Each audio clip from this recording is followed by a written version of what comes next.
안녕하세요. 네, 안녕하세요. 반갑습니다. 오늘부터 세법을 여러분들과 같이 공부하게 될 정우승이라고 합니다. 일단 첫날이기 때문에요. 1교시는 오리엔테이션 진행하고요. 그리고 나서 이제 강의를 들어가도록 하겠습니다. 자, 요거 한 장 받으셨죠? 같이 보도록 할게요. 자, 이 과목은 지금 세법이에요. 여러분들 이제 회계사 시험하고 세무사 시험하고 전부 다 이제 1차 시험, 2차 시험에 세법이 나오죠. 이제 그 세법을 배우는 첫 단계 수업이라고 보시면 되겠습니다. 첫 단계 수업이 보통 이제 세법 개론이라고 광호명이 붙어 있고요. 자, 여러분들이 세법에 대해서 여러 가지 얘기들을 많이 들었을 거예요. 어떤 얘기 들었어요? 어렵다. 어렵다. 되게 어렵다. 그냥 어려운 게 아니라 되게 어렵다. 그 다음에 많다. 그냥 많은 게 아니라 엄청 많다. 이런 얘기 들었고, 하여튼 점수를 많이 맞추기가 쉽지 않다. 이런 거 많이 들었을 거예요. 세무사 시험 같은 경우는 뭐 4488, 뭐 이딴 전략들이 있어요. 좋은 전략이 아닙니다. 그런 전략을 가지고 있는데, 세법이 8이 아니죠. 거기서 말하는 게 사죠. 사를 얘기하는데, 아무튼 세법에 대해서 여러분들이 많이 두려움이 있을 거예요. 근데 양이 많아요. 일단 양이 정말 많기 때문에 어려운 거고, 그 다음에 낯설어요. 좀 낯선 것들이 많기 때문에 어려운 것들이 있습니다. 근데 익숙해지면 여러분들이 충분히 이 과목도 정복할 수 있거든요. 그래서 우리가 처음 이 세법개론에서 세법을 접하면서 앞으로 많이 공부해야 돼요. 세법개론도 공부하고 세무회계도 공부하고 그다음 뭐 2차 세무회계도 공부하고 객관식부터 공부하고 그러면서 많이 배울 거기 때문에 너무 겁먹을 필요 없어요. 붙은 사람도 되게 많잖아요. 우리 회계사 시험도 붙은 사람들 많고 세무사 시험도 붙은 사람 많거든요. 처음에는 다 똑같았어. 저도 세법 공부할 때 처음에는 막 울고 싶고 막 그랬었어요. 근데 결국은 이걸 강의하고 있는 사람이 되잖아요. 그래서 누구나 할 수 있는 거기 때문에 두려움만 갖지 말자. 하다 보면은 다 될 수 있다라는 거예요. 일단 세법을 여러분들이 많이 어려워하는 게 진짜 어려운 이유가 일단 많은 학습량, 범위 자체가 굉장히 많습니다. 여러분들이 배우는 어떤 과목들보다도 가장 많은 학습량을 좀 가지고 있어요. 중급 회계가 한 요 정도에서 요 정도까지 범위다. 칠판 정도 범위다라고 한다면 세법은 저 끝에서부터 벽을 뚫고 가야 돼. 그 정도 양이에요. 저 끝에서 벽을 뚫고 가서 저 끝까지 가야 되는 양입니다. 대신에 이제 양은 많은데요. 깊이가 깊진 않아요. 만약에 중급회계 같은 경우는 어떤 한 주제에 대해서 공부를 한다. 그럼 깊이가 여기서부터 여기까지다. 요 정도 내용 공부해야 돼. 예를 들어서 금융자산을 공부한다면 금융자산 이 정도 내용 공부해 줘야 되는 거예요. 근데 세법은 어떤 한 주제가 내용의 깊이가 그렇게 깊지가 않아요. 깊어봤자 한 이 정도? 이 정도? 대부분 요 정도밖에 안 돼. 그러니까 깊이는 깊지 않고요. 대신 양만 많을 뿐인 거예요. 이해되시겠어요? 뭐 결과적으로 본다면 중급회계 배우는 양이나 세법 배우는 양이나 크게 다를 바 없을 수 있다라는 거예요. 또 하나는 용어 자체가 굉장히 낯선 것들이 많습니다. 우리가 이 세상의 모든 경제 활동을 다 경험해 본 게 아니거든요. 그러다 보니까 그런 용어들이 많이 어려울 수 있어요.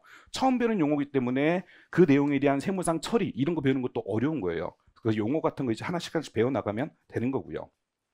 그리고 또 하나는 이제 휘발성이 너무나 강해요. 오늘 배운 내용 있잖아요. 오늘 우리가 2교시 때부터 세법을 이제 드디어 배우게 될 거야. 근데 2교시 때 배운 내용 배울 때는 수업 들을 때는 그렇게 어려운 거 아니네. 뭐 이 정도면 할 만한데 이래요. 3교시 때 배우는 내용 2교시하고는 좀 다른데 그래도 되네. 어려운 거 아니네 생각할 수 있어요. 근데 문 열고 딱 나가는 순간 바로 내 머릿속에서는 없어져요. 이게 이틀도 가지 않아요. 진짜 이럴 수 있는가? 그런 과목이 세법이에요. 그러니까 휘발성이 너무 강해요. 낯설기도 하고 너무나 많은 양이다 보니까 처음 배우는 내용들이 머릿속에 들어가는데 많이 남아있지 않아요. 그래서 어려운 거지 여러분들이 내용 자체가 너무 복잡하고 어렵고 이런 내용은 아닌 거예요. 그럼 많은 학습 양이 문제가 된다. 그럼 어떻게 하면 돼? 양을 생각하지 말고 공부하면 돼. 그냥 이런 거 있구나, 이런 거 있구나, 이런 거 있구나. 그리고 세법도 그냥 한 과목이 아니라 여러 과목이 있다고 생각하면 돼. 법인세법이란 법이 한 과목이 있는 거고, 소득세법이란 법이 한 과목이 있는 거고, 부가가치세법이란 법이 한 과목이 있는 거고, 우린 여러 과목 공부한다. 그렇게 생각하면 양이 많지 않을 수도 있어요. 낯선 용어는 자주 보면 해결돼요. 처음 봐서 어려운 거지 한 번 보고 두 번 보고 세 번 보고 여러 번 보면은 충분히 해결할 수 있는 거예요. 휘발성 강한 건 잊어버릴 때쯤 또 집어넣어. 잊어버릴 때 또 집어넣고 잊어버릴 때 또 집어넣고 그러면 저처럼 오랫동안 기억할 수 있게 되는 거예요. 저도 처음에는 세법책을 진짜 찍고 싶었거든. 이거 다 경험했어요. 저도 양도 너무 많다. 끝도 안 난다. 용어도 너무 낯설다. 휘발성 엄청 강하고 근데 계속 하면은 될 수 있는 거예요. 그러니까 세법은 중요한 게 반복이야. 세법 잘하는 길이 뭐가 있습니까? 반복이야. 우리가 익숙치 않아서 그런 거지 반복해서 익숙하다면 충분히 쉽게 해결할 수 있는 거예요. 또 하나는 우리 시험이 지금 공인회계사 시험, 세무사 시험 이 시험은요. 우리가 지금 시험 붙기 위해서 공부하는 거잖아요. 학문적인 공부를 하는 게 아니잖아요. 근데 이 시험은 수능 시험 이런 거랑 좀 달라요. 수능 같은 경우는 전국의 수능 응시생들 시험 보고요. 그 중에서 이제 석차별로 나눈단 말이지. 이 정도까지는 가장 좋은 대학 갈 수 있고 그 다음 어디 대학 갈 수 있고 이런 식으로 쪼갠단 말이죠. 근데 우리 이 시험은 그게 아니에요. 1등 해야 되는 시험이 아닙니다. 100점 맞아야 되는 시험이 아니에요. 우리는 커트라인 안에만 들면 되는 거야. 합격생 수가 700명이다. 700명 안에만 들면 되는 거고 1000명이다. 1000명 안에만 들면 되는 거예요. 그럼 시험 전략 자체가 공부 전략 자체가 달라져야 돼. 수능 같은 경우는 무조건 고득점 맞아야 돼요. 무조건. 그럼 막 어려운 문제까지도 다 정리해야 되고 맞출 수 있도록 해야 된단 말이죠. 근데 우리는 그게 목적이 아니라 빨리 붙어내는 게 목적인 거예요. 빨리 붙는 게. 커트라인 안에 들어서. 수석 의미가 있나요? 좋지. 수석하면 좋긴 좋지. 근데 10년에서 수석할래요? 1년에서 꼴등으로 붙을래요? 그렇지. 1년에서 꼴등으로 붙는 거야. 그게 좋은 거야. 이 시험이라고 하는 것은. 그럼 거기에 맞게 공부를 해줘야 되는 거예요. 다 하려고 그러면 할 수가 없는 거예요. 다 하려고 그러면 하지도 못해. 양도 너무 많기 때문에. 시험에 주로 나오는 거 있잖아요. 그런 것들을 반복해서 내가 이 문제가 나면 무조건 맞춘다 하는 정도로 들어가 줘야 되는 거예요.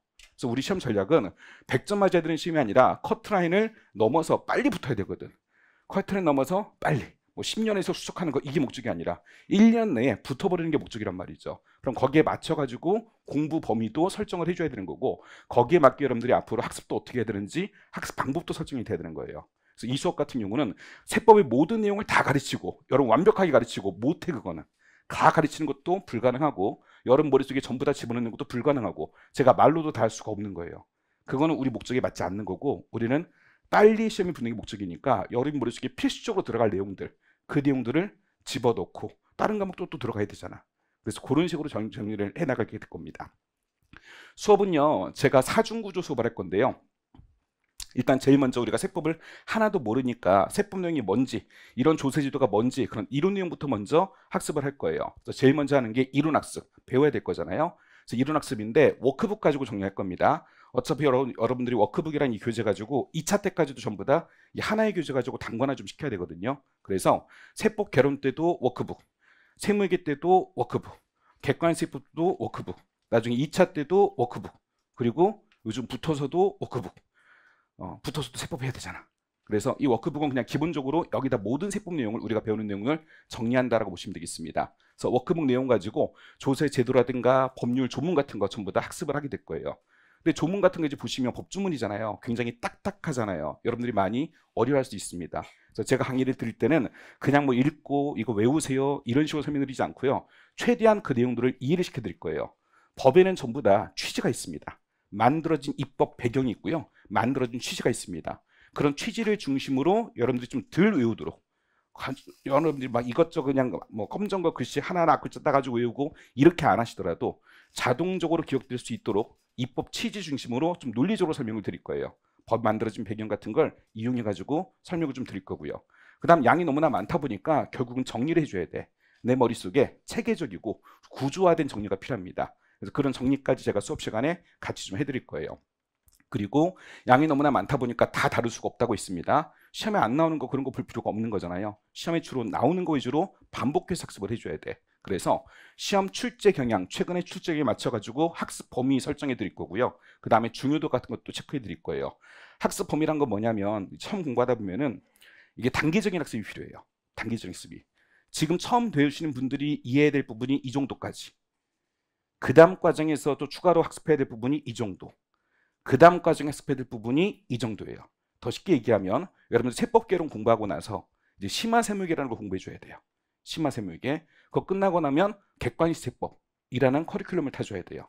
기본적으로 1차 때까지 커리큘럼이 세법개론, 심화세무회계, 객관시세법 이 세 강좌를 여러분들이 공부를 해줘야 돼요. 세 강좌를. 근데 이 모든 세법 내용이 결국은 1차, 2차 시험 붙기 위한 내용들인데 이걸 처음에 세법 개론 단계에서 다 말씀드릴 수가 없어요. 기본적으로 이 내용은 알고 있어야 이걸 이해할 수 있는 것들이 있어. 또 여기까지 알아야 또 이해할 수 있는 것들이 있습니다. 그래서 세법 개론 단계에서는 이거는 제가 보지 마세요라고 하는 것들이 있어요. 이거는 객세 단계에서 보세요. 객세라는 건 객관시세법.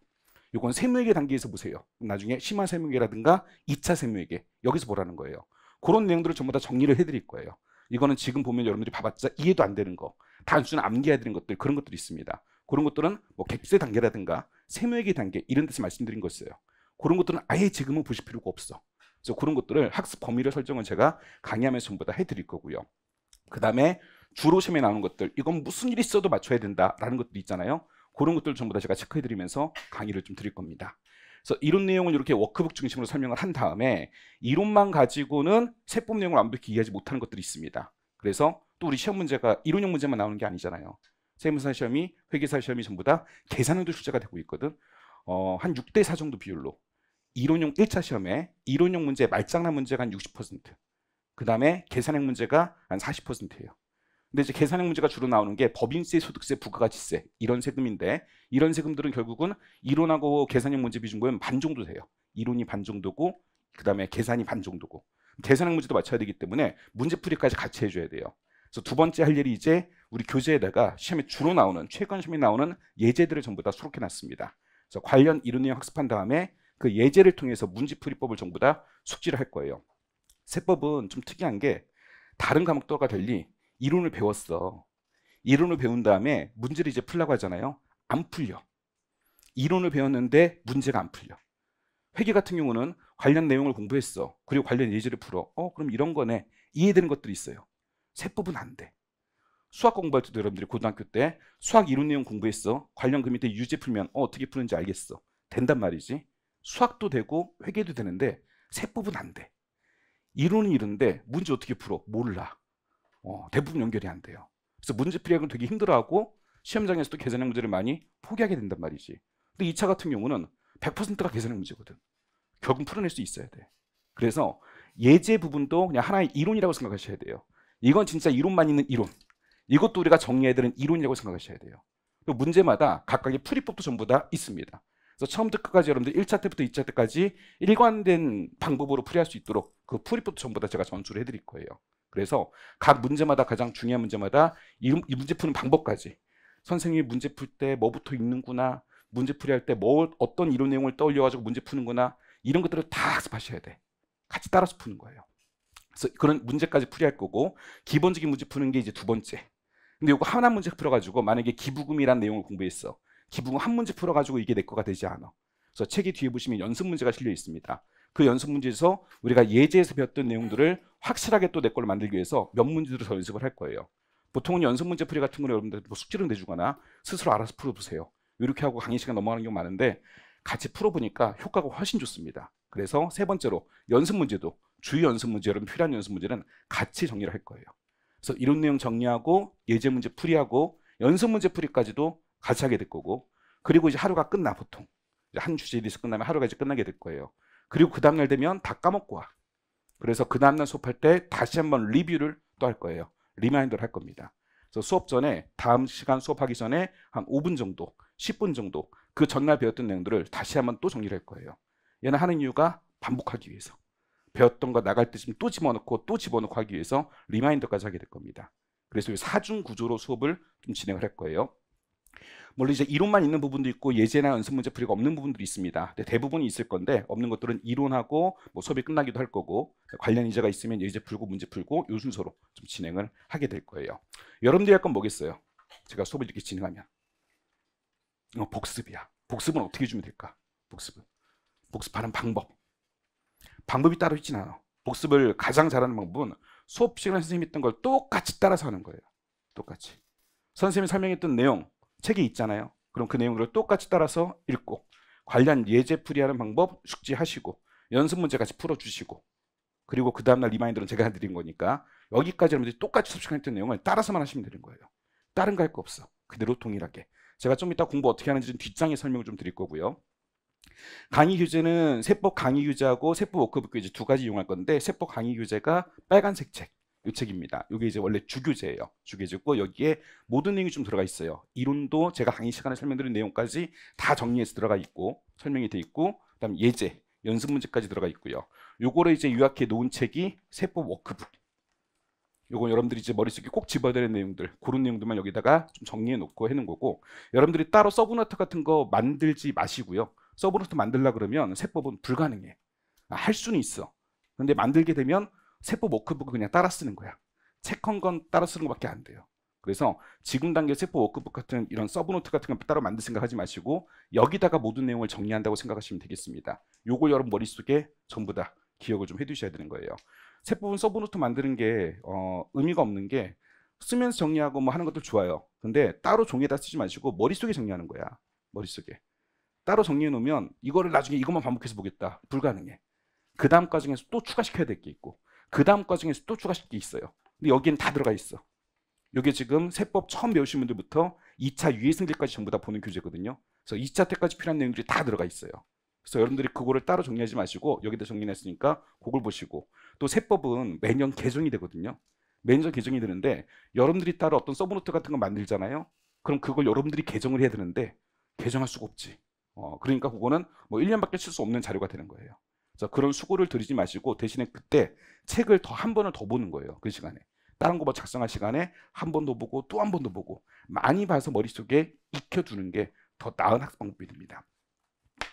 주로 이제 이론 내용 설명할 때는 세법 워크북 예를 좀 이용할 거고요. 그 다음에 연습 문제 풀고 예제 문제 풀 갈 때 문제 풀 때 이 세법 강의 교재 요거를 이제 이용하게 될 겁니다. 그 다음이 좀 중요해요. 이제 여러분들한테 제가 부탁드리고 싶은 말씀이고, 세법 공부할 때 포인트를 잘 잡아야 돼요. 사실 공부라는 건 학문이라고 하는 건 여러 가지 형태로 공부할 수 있는 건데 세법은 양이 너무나 많다 보기 때문에 양이 너무 많고 내용도 어렵다 보니까 여러분들이 포인트를 잘못 잡으면 공부가 산으로 갈 수 있어요. 수목적인 공부가 아니라 뭐 연구 목적의 공부 이런 게 될 수 있고, 그럼 시험 붙는 거랑 좀 거리가 멀어질 수 있습니다. 그래서 처음부터 공부 방향을 잘 설정을 해줘야 돼요. 그래서 그 내용을 제가 지금 설명드리려고 하는 거예요. 우리가 지금 공부하는 건 목적은 수험 목적입니다. 다른 거 아무것도 없어요. 시험 붙기 위한 공부 요것만 하는 겁니다. 세법을 연구하고자 하는 것도 아니고요. 세법 문제 나오면 그냥 풀이하려고 하는 거예요. 문제 풀어서 맞추는 게 우리의 목적이란 말이죠. 일단 여러분들 수업을 들을 때는요, 이 수업이 되게 많을 거예요. 중급회계 몇 번 정도 하죠? 보통 뭐 40회 정도 이렇게 할 거예요. 세법은 몇 회 배정돼 있죠? 우리 수업이 모르세요? 그냥 오셨어? 되게 많이 만나. 아마 이 과정에서 이 봄종합반에서 저를 제일 많이 만날 거예요. 제가 한 반 정도는 제가 들어온다 생각하시면 되겠습니다. 전체 과목에 38회 정도 아마 배정돼 있을 거예요. 배정이야 이거는. 그때 끝난다는 얘기가 아니야. 38회가 저한테 배정이 돼 있는 거고, 제가 세법을 법인세, 소득세, 부가가치세 수업 시간에 하는 내용 끝내는 거는 여기서 한 10회 정도가 더 들어간다고 생각하셔야 돼요. 10회 정도가. 그래도 못 끝날 수도 있어. 아니야 거기까지 끝내. 거기까지 끝내. 그래서 10회 정도 보강이 들어갈 거예요. 그래서 10회 정도 보강은 38번 가지고 보통 안 되고 제가 한 48회에서 많으면 51회까지 강의하거든요. 48에서 51회. 근데 지금 이 과정 같은 경우는 저도 좀 욕심을 부렸던 게, 보통은 이중구조 수업이야. 수업이 이론학습 예제풀이 끝나. 그리고 수업이 보통 이제 학원 강의들이 그래. 근데 이 과정은 제가 이 두 개를 넣었어 지금. 그래서 모르겠어 몇 회 끝낼지. 근데 요걸 한번 제가 3월달 강의에서 요걸 했는데 학생들이 너무 좋아하는 거예요. 학생들이 처음 해봤어요. 저도 강의한 일을 처음 한번 해봤어요. 보통 문제 그냥 주제에 대한 문제 하나만 풀고 이렇게 했는데, 하나가 아니라 뒤에 연습 문제, 어차피 시험에 나왔던 문제, 기출 문제들이거든. 근데 요거를 여기서 보여주는 게 객관식에서 보여주는 것보다 빨리 여러분들이 익숙하게 공부할 수 있고 시험에 맞는 공부를 더 할 수 있겠더라고. 그래서 했는데 너무 효과가 좋은 거예요. 그래서 우리 지금 6월 반에서도 요걸 해야 되겠다. 그래서 집어넣고 했다가 강의가 너무 많다 보니까 그 다음 휘발성 강하잖아요. 그 전날 배웠던 것도 까먹는 거예요. 그래서 요것도 한번 해야 되겠다 해서 지금 집어넣은 거야 이거예요. 나도 몰라 그랬어. 이거 지금 얼마나 걸릴지. 아까 5분 10분 말씀드렸는데 10분이 될 수도 있고 25분이 될 수도 있고, 그 전날 배웠던 거 정리를 좀 해나가는 과정인데 사실은 좀 필요할 것 같아요. 그래서 그동안 강의했던 것보다 몇 가지가 더 들어갔다. 수업의 효율성을 더 높이기 위해서, 기억력을 높이기 위해서 뭔가 더 집어넣은 거예요. 그래서 하여튼 48회는 해야 된다. 이거 가지고. 그래서 38회인데 10번 정도 더 한다고 생각하시면 되겠고, 나중에 늦게 끝나면 또 여러분들이 싫어하거든. 왜 종강 날짜가 됐는데 안 끝나냐 이럴 수도 있어요. 그래서 시간 되면 제가 미리미리 보강을 좀 할 겁니다. 여러분들 세법 끝나기 전이더라도 제가 일정 잡아가지고 여러분들 2주는 별로 수업이 없는 것 같다 그러면은 그럴 때 한 번씩 집어넣고 해가지고 미리미리 보강을 해가지고 끝나는 때는 좀 부담이 좀 적게 되도록 그렇게 좀 정리를 하도록 할게요. 어쨌든 수업이 되게 많아요. 많은데 저만 많은 게 아니라 세법 선생님은 누구나 다 많아요. 어쩔 수가 없어. 양이 너무나 많다 보니까. 내년에는 더 많아질 거야. 내후년은 더 많아질 것이고. 왜냐면 세법이라는 거는 매년 새로운 것들이 생기거든. 매년 새로운 것들이. 생기면 그만큼 늘어나는 거예요. 옛날 게 없어지진 않아. 없어지진 않고 맨날 새로운 게 생겨. 지금 워크북이 1권 2권 하면 되게 두껍잖아요. 이게 두꺼운 게 아니라 이게 서브노트거든. 서브노트가 이래. 옛날에는 개론이 이랬어. 저희가 공부했을 때는 개론이 이랬어. 개론이 이랬는데 개론은 이제 뭐 한 권으로 만들 수가 없는 책이 돼버렸어요. 엄청 이제 두꺼운 이제 책이 돼버렸고, 그러니까 이거는 우리나라 세법이 발전해서 그런 거야. 어쩔 수가 없는 거예요. 근데 어쨌든 우리는 지금 시험 봐야 되니까 지금 우리가 있는 현재 내용을 공부하려면 이 정도는 공부를 해줘야 되는 게 어쩔 수가 없는 거고, 그래서 말씀드리고 싶은 건 뭐냐면 수업이 많은데 절대 빠지면 안 돼요. 결석금지. 결석금지. 법인세 1일차 수업을 했어. 1일차를 알아야 2일차를 따라갈 수 있어. 2일차를 알아야 3일차 따라갈 수 있어. 3일차, 4일차 연결돼. 쭉 연결이 돼요. 그래서 중간에 하나 빠져버린다. 그러면 그 다음날 따라가기가 쉽지가 않아요. 물론 법인세는 좀 괜찮아. 법인세는 주제가 쪼개져 있거든. 뭐 기부금, 접대비, 감가상각비, 계정 과목별로 쪼개져 있어요. 그래서 어떤 특정 계정 과목을 내가 못 들었다라고 하더라도 그 다음 계정 과목 따라갈 수는 있습니다. 그건 괜찮아요. 근데 이제 사람 마음이 어제 빠져서 못 들었는데 그러면은 그냥 오늘 실강하지 말고 온라인 들어야 되겠다. 하루가 밀리면 이제 그런 생각하거든. 온라인 들어야 되겠다. 온라인 듣고 그 다음에 또 밀렸잖아. 그럼 또 그냥 계속 온라인 해야 되겠다. 그래서 전환 이런 걸 하게 돼. 전환. 실강에서 온라인으로 전환하게 됩니다. 그렇게 되면 끝까지 완강하기가 너무 힘들어요. 양이 워낙 많다 보니까 완강이 힘들어집니다. 가장 중요한 건 세법은 완강하는 게 중요해. 이해 안 중요해. 문제 푸는 거 안 중요해. 제일 중요한 거 완강이야. 완강을 해야 이해도 할 수 있고 어디서부터 어디까지가 시험범위구나, 어디서부터 어디까지가 우리가 배우는 내용이구나, 이걸 알아야 나중에 그걸 더 이해할 수도 있고 문제 풀이도 할 수 있는 거지. 기본 자세가 중요하거든. 그래서 완강을 하려면 일단은 빠지지 말고 여기 오셔가지고 하시고, 그리고 이해가 안 된다 그러면 그냥 넘어가세요. 그런 것들은 이해가 안 되고 뭐 온라인으로 보강해야겠다, 이해 안 된, 여기서 이해 안 된 거 온라인으로 보충해서도 이해 안 돼. 그럼 지금은 이해가 안 된다는 거야. 그거는 다음 과정에서 이해하면 돼. 그거는. 그러니까 그런 것들이 있을 수 있어. 그래서 그냥 무조건 여기서 버티시는 그런 작업을 해서 완강하는 게 중요합니다. 완강하는 게. 만약에 법인세 하다가 뒷부분에서 좀 지쳤어, 못 나왔어, 소득세 다시 하면 돼. 소득세 또 오셔. 소득세 하다가 끝에 부분에 잘 또 못 따라갈 것 같아. 그러면은 부가세 할 때는 또 오셔. 우리 세 과목이니까 법인세, 소득세, 부가세 또 이렇게 오시면 돼. 그러니까 지금 첫날이기 때문에 수업이 지금 되게 많아요. 학생들 수가. 근데 이제 한 2주 정도 지나면 첫 번째 모의고사 보고 나고 이제 하면은 좀 떨어져 나갑니다. 그리고 이제 법인세 끝날 때쯤 되면 한 반 정도 남을 수 있어요. 소득세 할 때 좀 늘어나 다시. 늘어났다가 또 빠지고 이렇게 할 거예요. 그러니까 어쩔 수가 없어. 지금 제가 이 말을 들어도 분명히 중간에 탈락하신 분들이 분명히 나옵니다. 근데 안 나왔으면 좋겠어요, 진짜. 이 수업은 일단 세법이란 과목은 끝을 한번 봐야 돼. 끝이 어떻게 생긴지 봐야지 공부를 제대로 좀 할 수 있거든. 그래서 중간에 이건 아닌 것 같다 포기하지 마세요. 그게 아닌 거야. 포기하는 게 아닌 거야. 야, 이거는 내가 이 과목 못 들어갈 것 같은데, 아니야. 거기서 그만두는 게 아닌 거야. 그만두는 게. 끝까지 버티세요. 그러니까 그만두고 싶은 마음이 진짜 너무 많이 들어요. 진짜로. 회계 공부할 때는 그런 생각이 안 드는데 이상하게 세법 공부할 때 그럴 때가 있습니다. 이거는 제가 잘못된 게 아니야. 선생님이 잘못된 게 아니라 세법이 잘못된 거야. 세법이란 과목 자체가 어쩔 수가 없는 거야. 끝까지 버티면 돼. 버티면 살아남을 수 있는 거고요. 그래서 중도의 탈락 금지, 결석 금지, 온라인 전환 금지. 무조건 뭐 너무 힘들어. 만약 그 전날 잠을 못 잤어. 피곤해. 여기 와서 자. 내 목소리 들으면서 자. 그렇게 해서라도 끝까지 버티는 게 제일 중요한 겁니다. 우리가 세법 법조문들을 이제 하나씩 배울 거예요. 근데 조문을 보면 이 조문 자체가 내 머리로는 이해가 안 돼. 내가 이제까지 살아온 배경 이런 걸 봤을 때는 이게 진짜 이해가 안 되는 거예요. 진짜 그런 게 있을 수 있어. 법이라고 하는 게 완벽하지 않거든. 이 법이 완벽하면 이 법은 절대 개정되면 안 돼. 근데 이 법이라고 하는 게 사람이 만든 거야. 신이 만든 게 아니에요. 사람이 만든 거예요. 논리적인 법도 있지만 논리적이지 않고 정치적인 측면에서 만들어진 법들도 있습니다. 그러다 보니까 법 자체가 이해가 안 되는 것도 있고 어려운 것도 있고, 야 무슨 법이 있다 야 이런 것도 있을 수 있어요.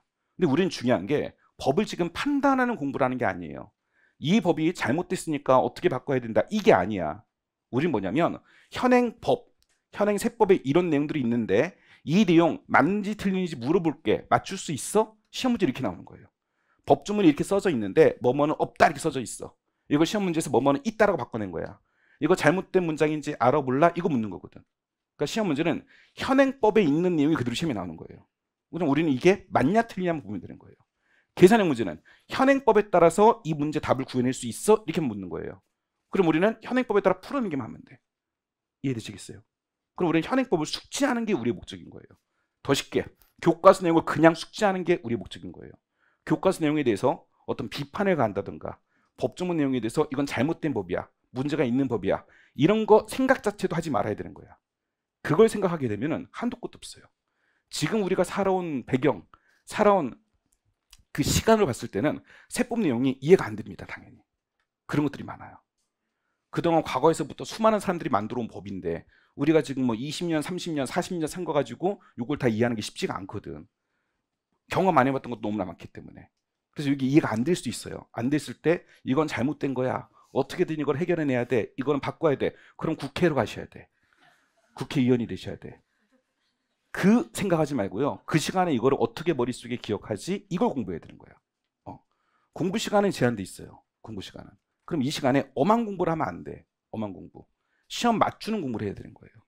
그러니까 법조문은 의문을 품지 말고요. 스펀지처럼 그대로 쫙 받아들이셔야 돼. 스펀지처럼. 받아들일 때 이건 잘못된 것 같아, 이건 어떻게 하지? 이 고민을 하면서 그 시간을 날려버리는 거야. 그 시간을. 빨아들일 때 잘 안 빨아들여. 그러면은 이걸 어떻게 하면 잘 빨아들일 수 있지? 빨아들인 걸 내가 어떻게 하면 안 나가게 할 수 있지? 이걸 고민해야 되는 거야. 자, 이해됐어. 빨아들였어. 힘들게 이해됐어. 근데 내 머릿속에서 그 다음날이면 사라지잖아요. 이걸 안 사라지게 하려면 어떻게 해야 되지? 이걸 공부해야 돼. 나는. 우리가 공부할 건 그거지. 법조문에 대해서 판단하거나 비판하거나 그걸 하는 게 아니라는 거예요. 이게 공부 방법 설정이거든. 지금 우리가 할 일은 법조문 내용을 의문 품지 말고 그대로 받아들이는 거. 이게 우리가 할 일인 거야. 지금 공부하는 세법도 그렇고 나중에 행정소수법도 그렇고요, 상법도 그렇고 민법도 그렇고 모든 법이라고 하는 것은 다 마찬가지야. 모든 법은 만들어져 있는 거 그대로 그냥 시험에 나오는 거거든. 이거 이렇게 써져 있나 법조문에? 묻는 거야. 이렇게 써져 있는 거 알아 몰라? 이렇게 묻는 거예요. 그럼 법조문에 써져 있는 거 내가 기억하고 있는 거랑 다르게 문장이 나왔어. 틀렸네 하면 되는 거고, 똑같은 거 나왔으면 맞았네 하면 되는 거예요. 어려운 시험이 아니야. 이 시험 아주 간단한 시험이야. 법조문 내용 있는 거 아는지 모르는지 물을 뿐인 거예요. 그래서 이거를 그대로 받아들이면 돼. 법에 대한 판단이라든가 의문이라든가 비판 이런 거 붙은다면 하는 거예요. 붙어서 제대로는 국회 가셔야 되고, 국회까지 안 간다 그럼 전문가가 돼가지고 그리고 나서 뭐라고 얘기를 해야 되는 거지. 그게 의미가 있는 거지. 지금 단계에서 그런 게 아무런 의미가 없는 거예요. 가끔 또 이런 분도 있어. 세법을 공부하다 보니까 기업들 또는 개인들 관련된 거잖아. 기업들의 세금, 그 다음에 개인들의 세금 공부하다 보면 이런 생각이 드는 거예요. 선생님, 그럼 기업들은 이렇게 하는 게 절세 측면에서 좋겠네요. 생각할 필요가 없어. 왜? 지금 내가 기업이 나한테 의뢰한 게 아니잖아. 시험에서 그걸 안 물어봐. 시험에서 물어보는 건 법조문이 이런데 너 이걸로 문제 풀 수 있어? 이거 물어보는 거지. 기업들이 세금을 주려면 어떻게 해야 되지? 이걸 묻는 게 아니야. 물론 그게 좋은 문제지. 근데 그런 문제까지는 아직 나오는 형태가 아니야. 그렇게 나오면 다 꽈락이야. 낼 수가 없단 말이지. 그래서 너무 실무에 빠지신 분들이 있어요. 빠지시고 법에서 이런 식으로 뭐 포착해서 과세한대. 그럼 이제 또 고민하는 거야. 이거를 안 걸리게 하려면 어떻게 해야 되지? 이걸 연구하는 분들이 있어. 아니야. 이건 공부가 아니야. 지금 말했던 거 이런 것들. 법에 대한 의문을 품고 비판을 가하는 거, 아니면 절세 전략을 연구하는 거, 이런 거는 공부가 아니에요. 근데 세법을 공부하다 보면 그런 생각이 들 때가 있어. 그런 생각이. 왜냐면 법조문 배우고 내 머릿속에 생각이 드는데 어떡해. 그렇잖아요. 어떤 분들이 그래요. 선생님, 저 이런 생각 안 하고 싶은데 이런 생각이 계속 들어요. 어떻게 해야 되죠? 안 해야 돼. 일부러 안 하려고 노력을 해야 돼. 만약 그런 생각이 들려고 하잖아? 그러면 당장 멈추고 이거 어떻게 하면 안 까먹지? 앞글자라도 따. 어떻게 하면 외울 수 있지? 이게 중요한 거야. 왜냐면 제한된 시간이다 보니까. 그런 고민을 하면은 머릿속 용량도 제한이 돼 있잖아요. 그런 게 생각이 이만큼 차지하고 있으면 외울 수 있는 것들이 없어져 버려. 그게 소목적에 맞는 게 아니란 거라는 거지. 자, 일단 중급회계는 여러분 하고 오셨죠? 하고 있을 것이고, 중급회계가 기본적으로 세법은 좀 필요합니다. 부가가치세는 사실 중급회계랑 전혀 관련이 없고요. 소득세, 법인세는 중급회계 내용이 좀 선수가 돼야 돼요. 특히 법인세 내용은. 근데 중급회계 모든 내용을 다 알아야 되는 건 아니고, 이런 것들만 알면 돼. 차변이 왼쪽이냐 오른쪽이냐, 요것만 알면 돼.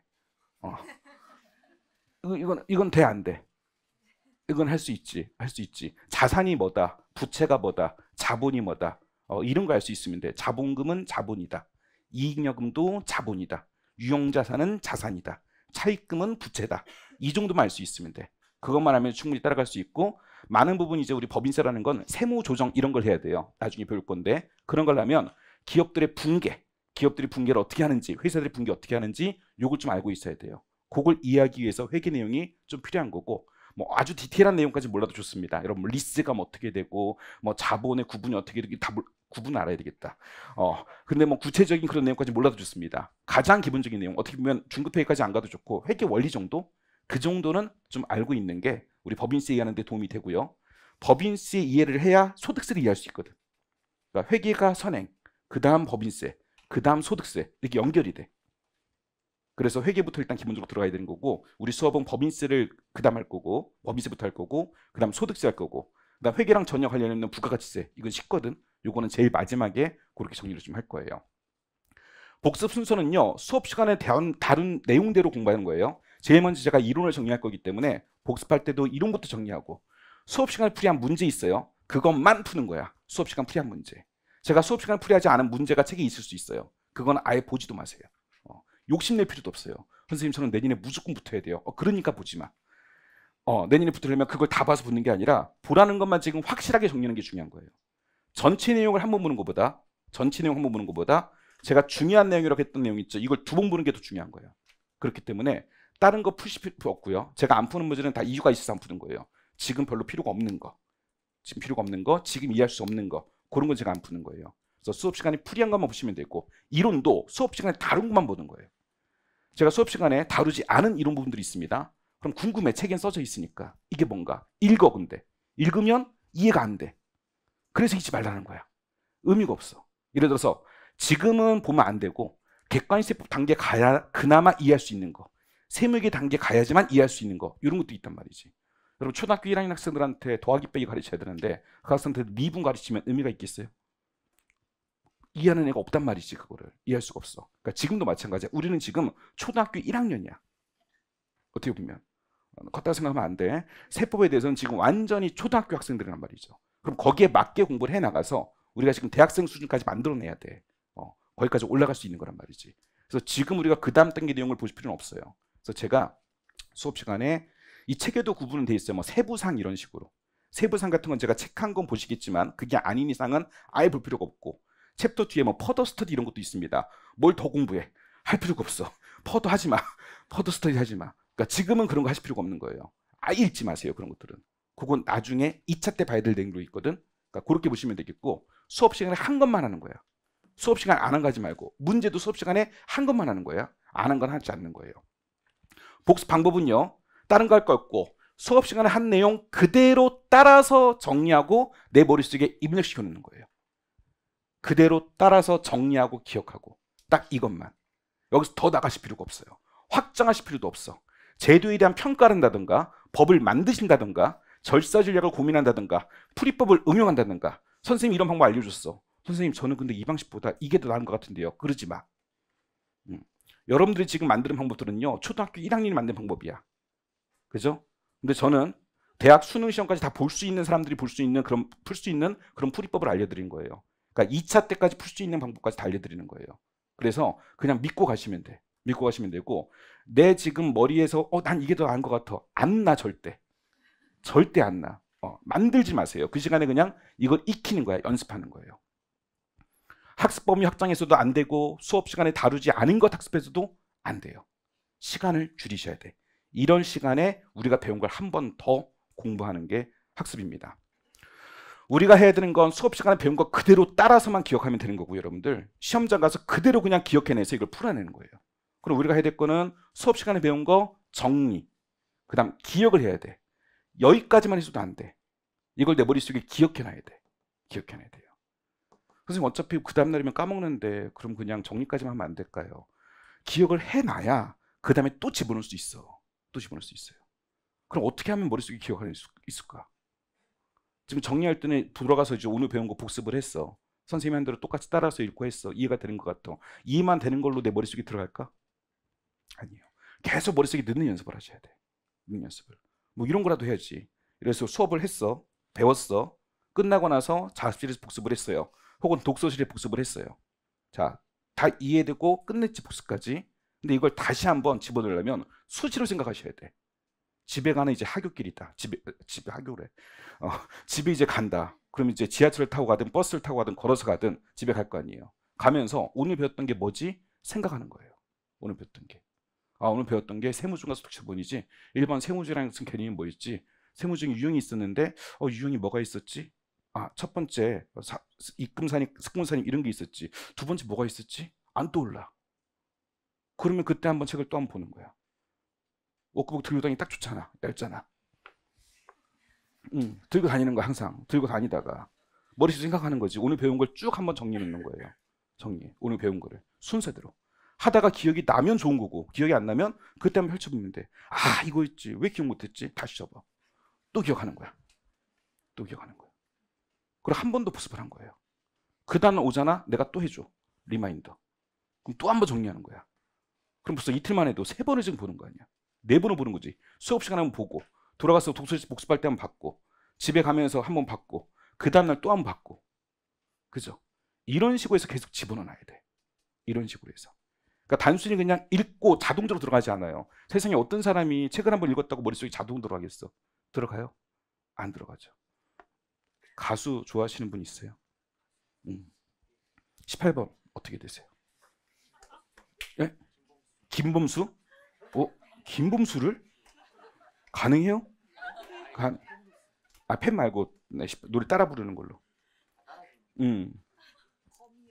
거미? 거미도 노래 겁나 잘하는데? 그럼 본인은 따라서 부를 수 있고. 좋아요. 나중에 한번 노래방? 우리 반이에요? 우리 반이야? 나중에 노래방 한번 가봐 그럼. 자, 어쨌든 거미가 신곡을 발표했어요. 자, 그러면 우리 앞에 계신 친구분 거미를 좋아하신다고 하셨으니까 신곡 나오면 한 번 딱 듣고 똑같이 따라 부를 수 있어요? 불가능하지. 그죠? 김범수 노래 신곡이 나왔어. 만약에 얼마 전에 김범수가 노래한 게 나왔더라고. 탕후루. 탕후루를 그 노래를 이제 그 챌린저였나봐. 뭘 해가지고 불렀더라고. 어쨌든 김범수가 신곡이 나왔어요. 그럼 한 번만 딱 듣고 따라 부를 수 있어. 똑같이. 절대로 못 따라 부르지. 근데 지금 이거거든. 우리가 하는 게 수업을 한번 들었어. 돌아서 복습만 했어. 그리고 시험장 가서 문제 풀기를 기대하는 거야. 가능해? 불가능해? 불가능해. 신곡 한번 딱 듣고 노래방에서 김범수처럼 거미처럼 똑같이 따라 부르려고 하는 거야. 이건 불가능해. 물어볼게요 한번. 우리가 거미처럼 똑같이 따라 부르려면 어떻게 해야 될까? 많이 들어야 돼요. 몇 번 정도 들어야 될까? 3번이면 돼요? 와, 천재인데 이거는. 3번 들어서 거미처럼 따라 부를 수 있다. 거미인데 그냥 3번 가지고 안 되죠. 그죠? 100번은 들어야 돼. 100번은 계속 끼고 있어야 돼. 계속. 그죠? 그리고 똑같이 또 노래방 가서 따라 불러야 되겠죠. 한 번 불러서 바로 되는 게 아니잖아. 그렇죠? 여러 번 또 따라 불러야 돼. 여러 번 듣고 여러 번 따라 불러야 돼. 그래야 똑같이 따라 부를 수 있어. 그래도 거미는 안 된단 말이지.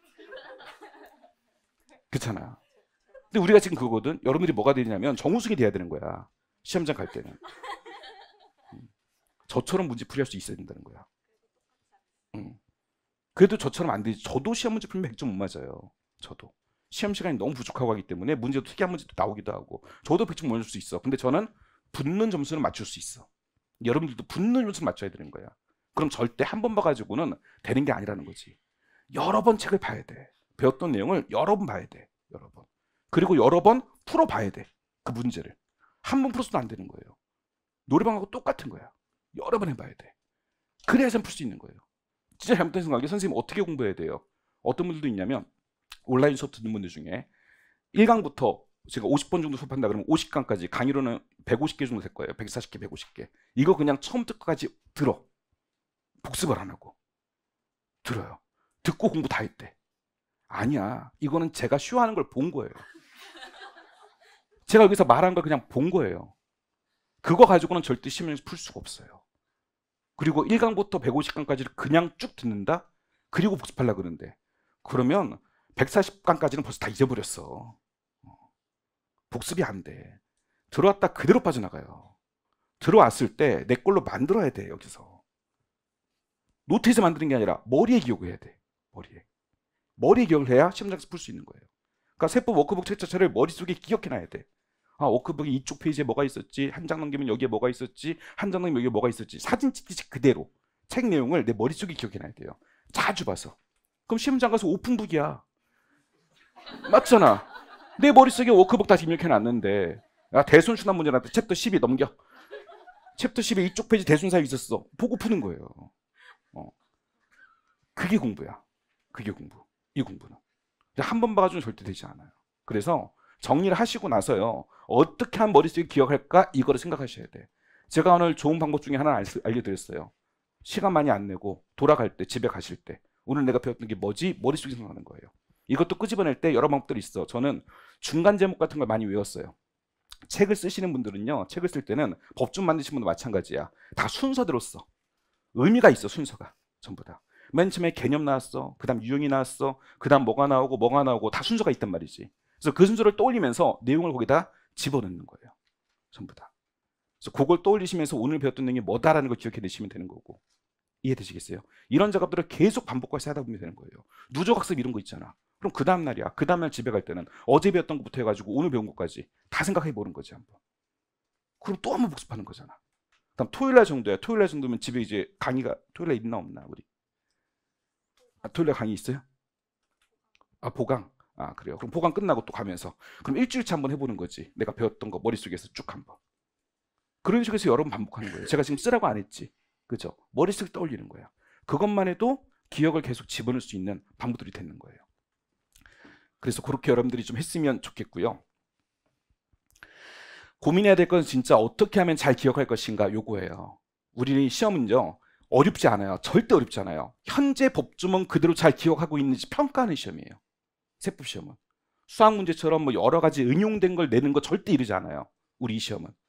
그냥 법조문에 있는 거 그대로 말만 살짝 바꿔가지고 내도 대부분 틀려. 왜냐면 기억을 안 하니까. 그리고 공부를 이런 식으로 안 해. 공부를. 다 어머 공부해. 그래서 기억 못하고 여기까지 오는 분들이 적어요. 그러니까 시험이 근데 절대 어렵지 않아. 어렵지 않고 그냥 법에 있는 거 그대로 내서 너 이거 알아? 몰라? 내가 이거 살짝 바꿔볼게. 바꿔볼 테니까 맞는지 틀린지 알아봐. 이걸 내는 거예요. 우리 시험은.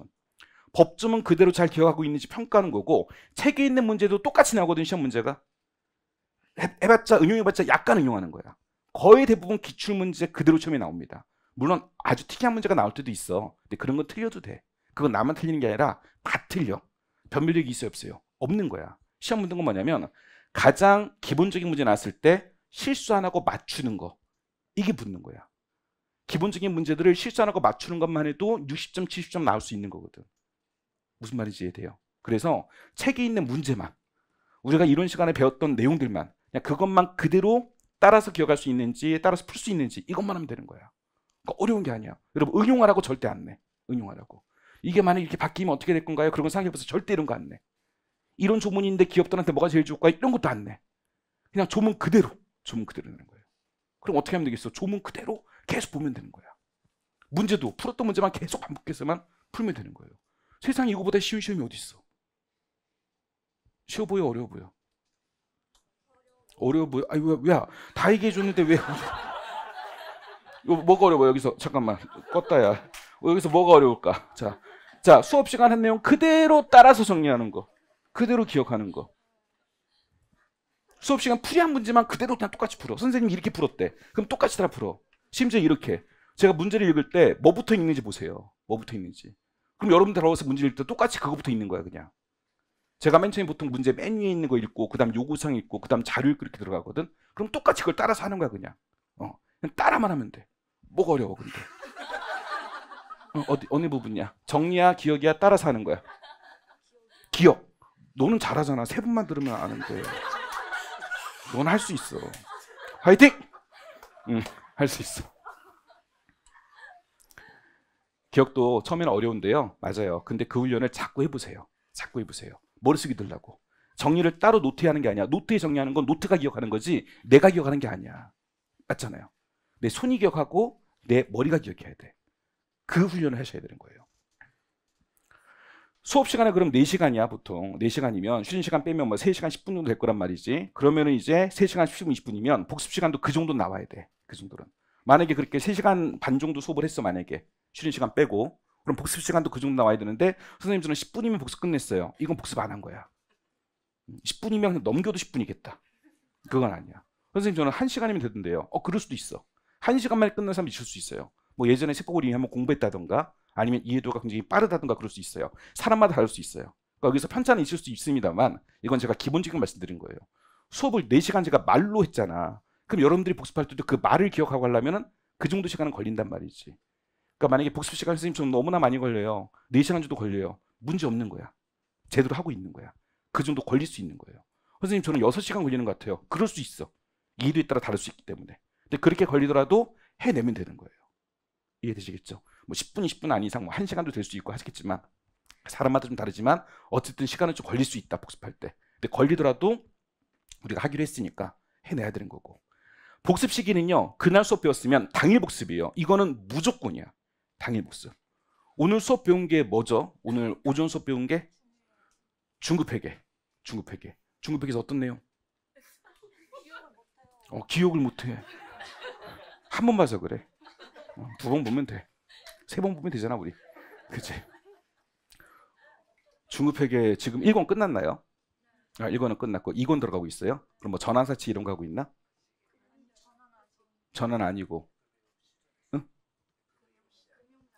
금융자산 중요한 거 하고 있네. 그치? 오늘 금융자산 공부했어. 그리고 세법은 오늘 이제 오후에 이제 공부할 거란 말이죠. 우리가 오후 시간에 오늘 공부하는 내용이 어려운 내용은 아니에요. 법인세가 뭐냐 뭐 이런 얘기 가장 기본적인 얘기 할 거예요. 자 어쨌든 이런 식으로 오전에는 다른 과목, 오후에는 세법 이렇게 만약에 있는 날이 있어요. 하루에 그냥 세법 하나만 있으면 세법 복습하면 되는데 2과목을 우리가 배웠단 말이지. 그럼 저녁에 이제 복습을 해야 되는데 복습 시간이 부족하지. 자, 2개를 다 못해. 그러면 선택을 해야 돼. 제한된 시간 내에서 선택을 해야 되는 거야. 회계랑 세법 배웠다. 뭐부터 복습해야 될까? 세법부터요. 그건 어쩔 수 없는 게 제 과목이니까 이렇게 하는 얘기가 아니고요. 그게 아니고 세법부터 해야 되는 이유가 세법은 오늘 복습 안 하면 내일은 복습할 수가 없어. 까먹어. 그래서 그런 거예요. 다른 거는 그 다음날까지는 가. 다른 과목은 이틀은 가. 맨날 세법 있지. 맨날 해야 되지 복습을. 맨날 해야지. 근데 오후 수업이 매일 있는 건 아니잖아요.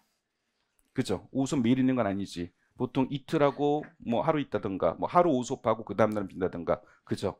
그러면은 하루만 수업 있는 날은 하루 복습한 것만 했을 때는 시간이 남는단 말이지. 그걸 이제 그 시간에 그 전날 못한 거를 해줘야 되는 거예요. 그리고 주말에 이용해야 되고 그런 식으로. 그러니까 오전 오후 2개 있는 날은 하나하나 다 못할 수도 있어요. 근데 그때는 세법부터 꼭 해줘야 돼. 그러니까 이거는 과목 특성상 날아가는 게 너무나 빠르기 때문에 어쩔 수가 없는 거예요. 저도 이제 여러 과목들을 공부해봤어. 회계도 공부해봤고 여러분들 같이 똑같이 공부해봤어요. 회계도 공부하고 뭐 재무관리도 공부하고 경제학도 공부하고 저는 막 교육학 이런 것도 있었어. 심리학도 있었고 공부 다 했었는데 세법이 제일 빨리 날아가. 그래서 이거부터 해줘야 되는 거예요. 이거부터.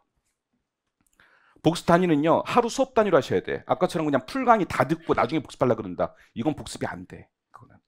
그러니까 하루 강의가 보통 강의 개수로 3개잖아요. 1교시, 2교시, 3교시 이렇게 나올 거예요. 그러면 3교시까지 하고 복습.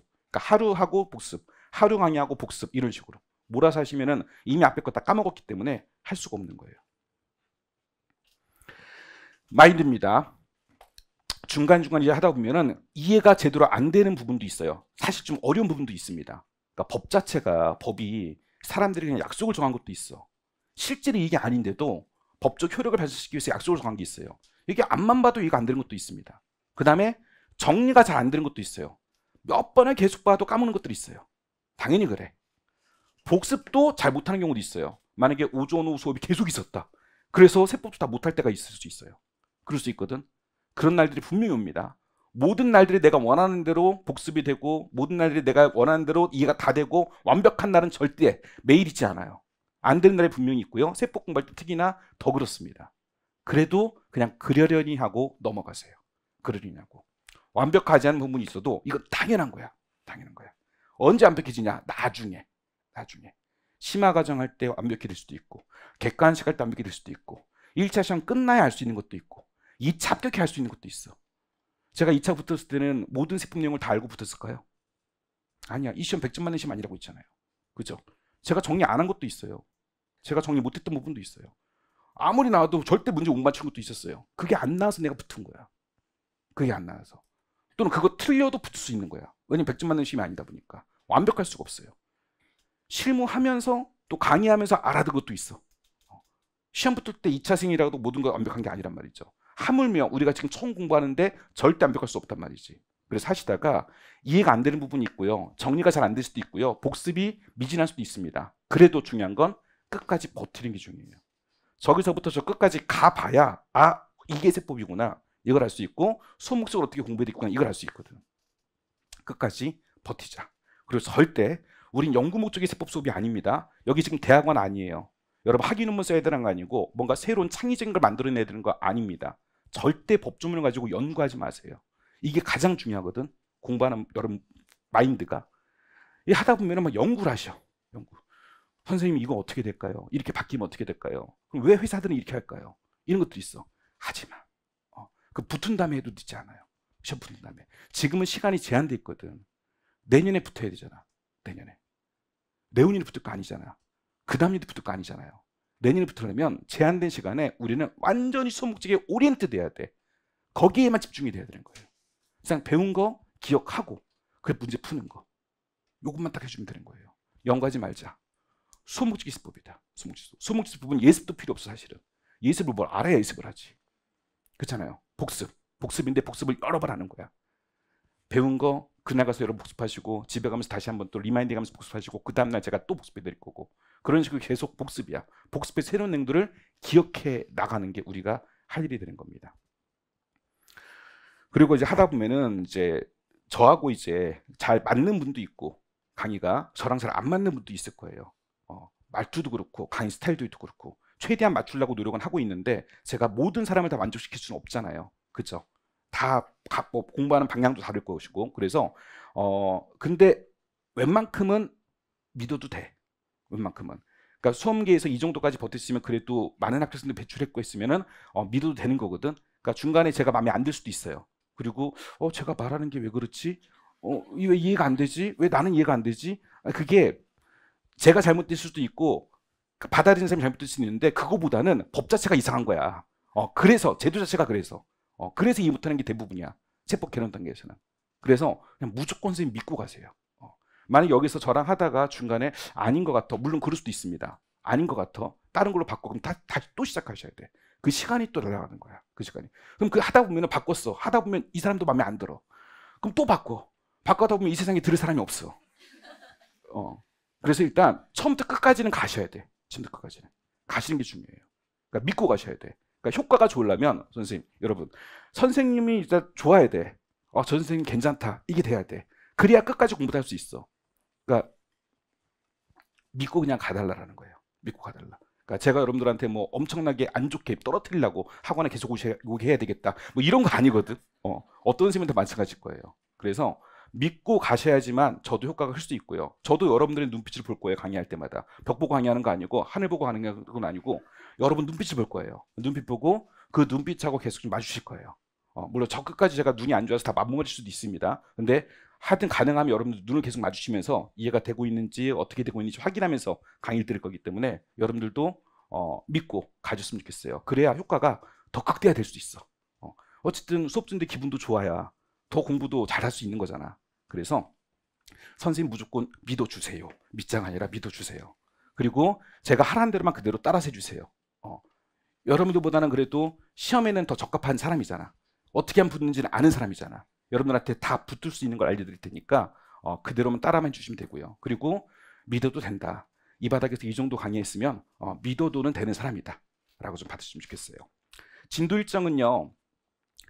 세무사 시험에 나오는 또 회계사 시험에 나오는 법들이 되게 많아요. 많은데 가장 중요한 게 법인세, 소득세, 부가세고요. 요게 시험에 거의 대부분을 차지합니다. 법인세, 소득세, 부가세. 그래서 법인세부터 먼저 강의 드릴 것이고 그 다음 소득세 그 다음 강의 드릴 것이고 그 다음 부가가치세 강의 드릴 거예요. 근데 이게 끝이 아니야. 이것만 시험에 나오는 게 아니라 국세기본법 이런 것도 시험에 나오고 그 다음 양도소득세 이런 것도 시험에 나오고 여러 가지 시험에 나오는 것도 있습니다. 근데 그걸 정규 수업 시간에 다 할 수가 없어요. 그래서 그 내용들은 저희 학원 홈페이지에 공개 강좌 부분으로 이미 올라가 있습니다. 공개 강좌 부분. 요 두 가지를 이용해 가지고 또 뭐 보충을 하셔야 돼요. 시험에 이제 자주 나오는 건 아닌데 자주 나오는 것도 있고 그다음 자주 안 나오는 것도 있는데 정규 수업 다 끝나고 나서 요 공개특강도 학습을 하셔야 됩니다. 얘도 시험에 나와요. 공개특강도 되게 많아요. 되게 많은데 여러분들 선생님 이거 다 들어야 돼요 하는 분들이 있어요. 제일 좋은 거 다 듣는 거지. 다 듣고 공부하고 시험장 가서 맞추는 게 제일 좋은 거예요. 근데 공부할 내용이 너무 많잖아 우리가. 그래서 다 못 들을 수도 있어요. 다 못 들을 수도 있다면 그 중에서도 중요한 거대로 순서대로 학습을 해놓는 게 제일 중요합니다. 공개특강 중에서는 가장 중요하다고 할 수 있는 게 국세기본법이에요. 국세기본법. 이거는 회계사 시험은 5문제 1차 시험에. 회계사 시험, 세무사 시험은 4문제 나옵니다. 4문제. 그리고 2차 시험의 세무사 시험은 이게 점수가 좀 높게 또 나오게 돼요. 그래서 국세기본법이라는 게 가장 중요하니까 요거부터 먼저 학습을 하시고, 물론 요거는 이거 다 듣고 나서 정규 수업 시간 끝나고 나서입니다. 끝나고 나서 학습하시면 되겠고요. 이 공개특강은 저랑 윤 선생님이랑 나눠서 강의했거든요. 저희 워크북으로 강의한 내용은 저랑 윤 선생님 나눠서 강의했으니까 분야별로 나눠서 강의했거든요. 그래서 윤 선생님 강의하신 국세기본법 요걸로 이제 들으시면 되겠고, 그 다음에 이제 2순위로 이제 들어야 될 게 상속세 및 증여세, 양도소득세인데, 상속세 및 증여세 같은 경우는 회계사 1차 시험만 나와요. 회계사 1차 시험만. 그러니까 세무사 1차 시험은 이게 나오진 않아. 그러니까 세무사 1차 목적으로는 안 해도 돼. 근데 세무사는 2차 때 나와. 세무사는 2차 때. 양도소득세. 그 다음에 이제 법인세 뒷부분에 있는 내용들, 법인세 뒷부분에 있는 내용들 시험에 자주 나오는 건 아니지만 가끔씩 나오거든요. 요게 이제 그 다음 순서, 그 다음 이제 4순위 순서 이렇게 돼 있다고 보시면 돼요. 그러니까 이런 내용들은 정규 수업 시간 안 하는 내용들입니다. 요거는 이제 정규 수업 시간 끝나고 나서 그 다음에 여러분들 공개특강으로 수업을 들어주시면 되겠고요. 위에 있는 공개특강은 워크북 가지고 진행한 내용들이고요. 그 다음 그 밑에는 이제 세무사 시험 준비하는 학생들은 이걸 추가로 봐야 돼. 세무사 시험은 아무래도 세법을 전문적으로 하다 보니까 법이 좀 더 많이 나와요. 그래서 어떤 것이 나오냐면 국제조세 이런 것들, 그다음 조세범 처벌법, 뭐 징역 몇 년, 벌금 얼마 내는 거 이런 것들, 그다음에 국세징수법 이런 것도 나옵니다. 이건 세무사 1차 시험에만 나오는 법이에요. 국세징수법이 한 2문제 정도, 3문제 정도, 조세범 처벌법 한 2문제, 그다음에 국조법 한 2문제 정도 나와요. 이거 무조건 나오는 거거든. 7문제 정도야. 그래서 이것도 공개특강으로 올라가 있어가지고 공개특강으로 학습하시면 되겠고요. 여기서 국세징수법이 가장 중요하고요. 그다음 조세무처벌법이 그 다음이고, 그다음 국조법 요 순서로 중요하다고 보시면 되겠습니다. 얘는 요걸 들어야 될 수 있어요. 국세기본법을 알아야 국세징수법 이해할 수 있습니다. 그래서 요거부터 먼저 하시고 그다음 요거 하시면 되겠고, 요거는 세무사 시험에만 나오는 법이다 보니까 별도로 교재가 있어요. 세무사 1차 세법이라는 교재가 따로 있습니다. 국조, 국징, 조처만 다루고 있는 교재가 따로 있습니다. 요거 가지고 여러분들이 강의를 들어주시면 되겠습니다. 일단 아직 뭐 여기까지는 나중에 할 일인 거고, 여러분 중요한 건 요거 법인세, 소득세, 부가세 우리 정기 수업 시간에 하는 거 요 내용들을 중점적으로 정리해 두시면 되겠습니다. 최대한 쉽게 강의할 거예요. 여러분들 지금 처음 배우는 내용들 뭐 세법 모르시는 분들이 대부분이기 때문에 최대한 쉽게 강의 드리려고 노력을 할 것이고, 최대한 취지 중심으로 반복하는 학습을 반복할 수 있도록 그렇게 이제 강의를 드릴 겁니다. 믿고 잘 따라 주셨으면 좋겠고요. 2교시 때부터는 이제 바로 법인세로 진행하도록 하겠습니다. 잠깐 쉬었다가 법인세 나갈게요.